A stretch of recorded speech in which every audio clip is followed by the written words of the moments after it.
you actually okay? Stop scrolling for a second. Take a breath. When was the last time you felt truly happy? I don't mean the "I just got a like on my photo" kind of happy, or the "my package just arrived" excitement. I'm talking about that quiet, steady peace that lives inside you when the noise stops. The kind that doesn't need an audience. Most of us are running so fast on a treadmill of expectations that we've forgotten how to just be. We chase the next promotion, the next relationship, the next dopamine hit, convinced that happiness is a destination we haven't reached yet. But what if we've been looking at the map upside down? Welcome to INVICTUS X. Today, we aren't adding more to your to-do list, we are stripping it back. We're going to explore 5 simple yet profound habits from Stoicism, a philosophy designed not for the classroom, but for the battlefield of everyday life. These aren't magic tricks, they are shifts in perspective that can change how you wake up tomorrow morning. Habit 1. The art of radical gratitude. Appreciate what you have. Most of us live in the gap.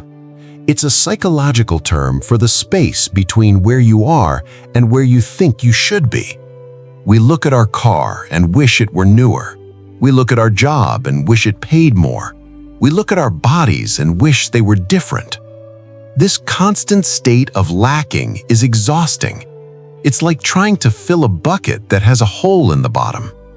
The Stoics argued that happiness doesn't appear when you finally get what you want. It appears when you finally realize the value of what you already have. Think about the last time you had a bad flu.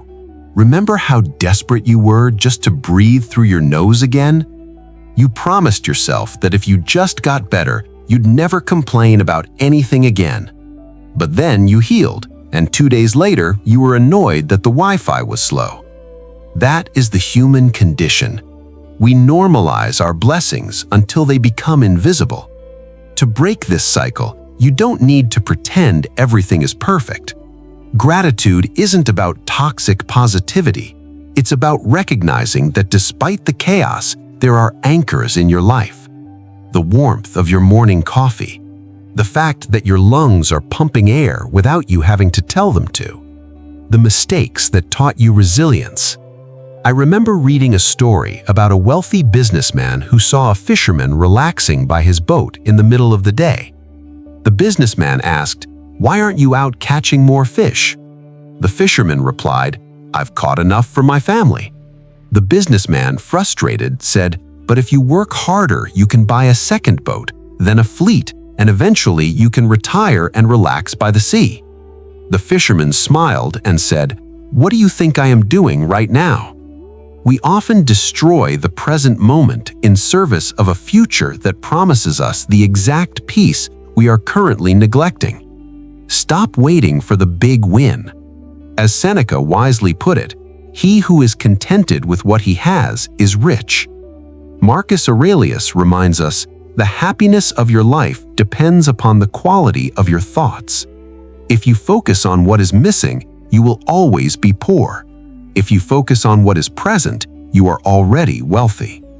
Habit 2. The fortress of the mind. Let go of control.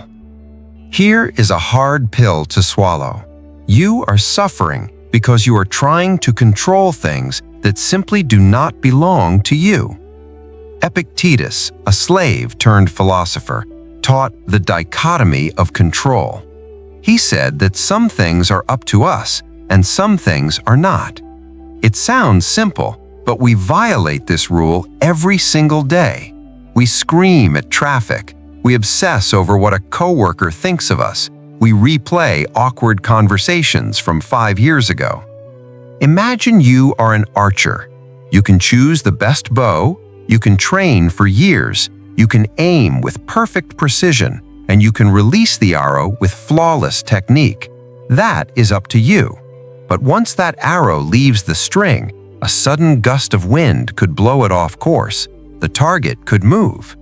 If your self-worth is tied to hitting the bullseye, the outcome, you will be anxious and fragile. But if your self-worth is tied to how well you prepared and released the arrow, the process, you are invincible. You cannot control the weather, the economy, or other people's opinions. You can only control your own character and your response. I used to be a chronic worrier. If I sent an email and didn't get a reply within an hour, I would spiral. Did I offend them? Are they firing me? I was suffering twice, once from the actual event, which usually was nothing, and 1,000 times in my imagination. When you surrender what is beyond your control, it doesn't mean you are weak or passive. It means you're smart. You are conserving your energy for the battles you can actually win. Freedom begins where your obsession with control ends. A key Stoic tenet is that you have power over your mind, not outside events. Realize this, and you will find strength. When you stop fighting the current, you can finally learn to swim. Habit 3. Mental hygiene. Treat your mind like a temple. If you broke your leg, you wouldn't try to run a marathon the next day. You would rest. You would seek help. Yet, when our minds are broken, overwhelmed, anxious, burned out, we double down. We drink more coffee, we sleep less, and we scroll through social media until our eyes burn. Your mind is your home. You have to live there 24/7.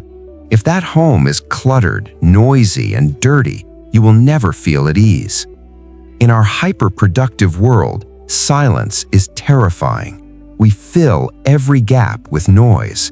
We listen to podcasts while we shower. We check emails while we eat. We're afraid of being alone with our thoughts because we might not like what we find. But the Stoics believed that a healthy mind requires stillness. It needs time to process, to heal, and to just be.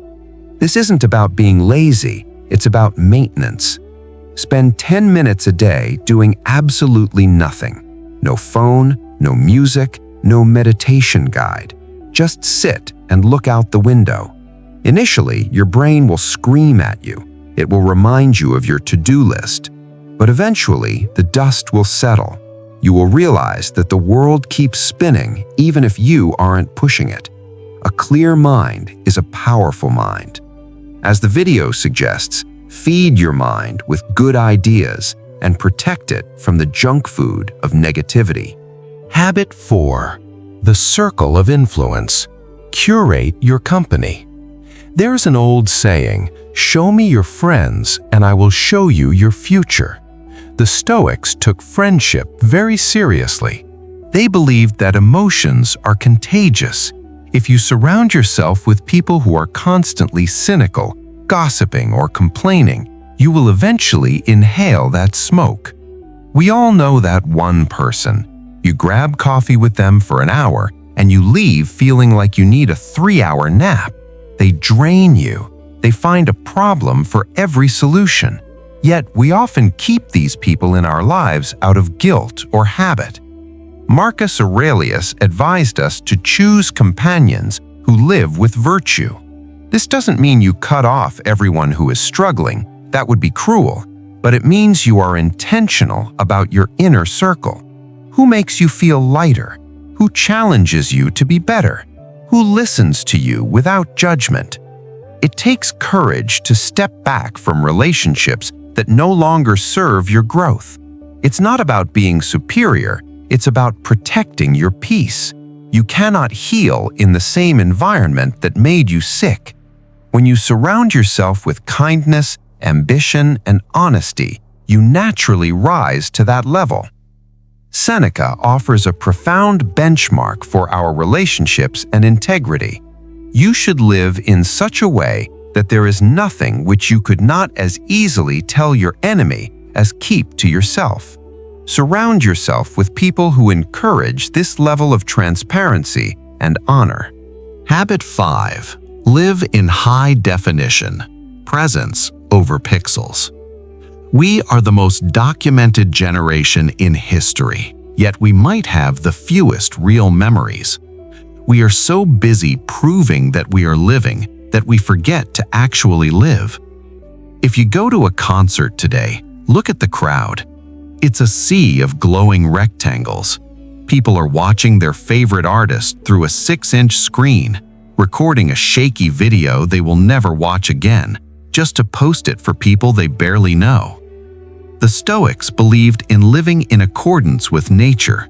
Today, that means disconnecting from the digital matrix and reconnecting with the physical world. The best moments of your life are the ones that don't make it to Instagram. The warmth of a hug feels different when you aren't holding a phone in the other hand. A sunset looks different when you aren't thinking about which filter to use. When you are fully present, time slows down, colors are brighter, conversations go deeper. Next time you go out for dinner or a walk, leave your phone in the car or turn it completely off, not on silent off. Feel the initial anxiety of disconnection and then feel the relief that follows. Be the person who is actually there. Life is happening in the spaces between your notifications. Don't miss it. These 5 habits, gratitude, acceptance, mental care, connection, and presence, are not a checklist to complete.